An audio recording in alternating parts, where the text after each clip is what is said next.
My name's Graham Carter, this is Andrew Washbourne. We're a Red Valley farm, we're based in Carmarthen. We breed and rear wild boar, and our sausages that we've entered today are our hand-picked wild garlic, but we are also last year's winner, so we're also, defending our title. I'm Chris Flamebaster from Prendergast Butchers in Haverfordwest. We took the shop over approximately 4 years ago. The sausage we've entered is our Prendergast Gold, which we've developed over the last couple of years. Our customers think that it's the best sausage we make. If we were to be fortunate enough to come through and win today, it'd just be amazing. My name is Wayne Hayward, owner of Puff Pigs.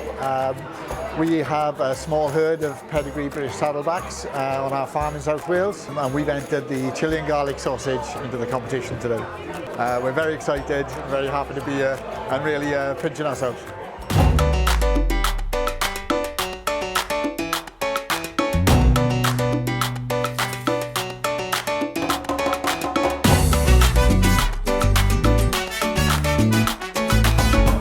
The honour of being asked to judge the final of the sausage competition, and apparently there's been a lot of entries and these were the top three. And as it was a final, we went into fine detail to examine all three sausage, raw and cooked in detail, to get to the winner, because the winner was an outstanding sausage across the board. A very serious judge, took it very seriously.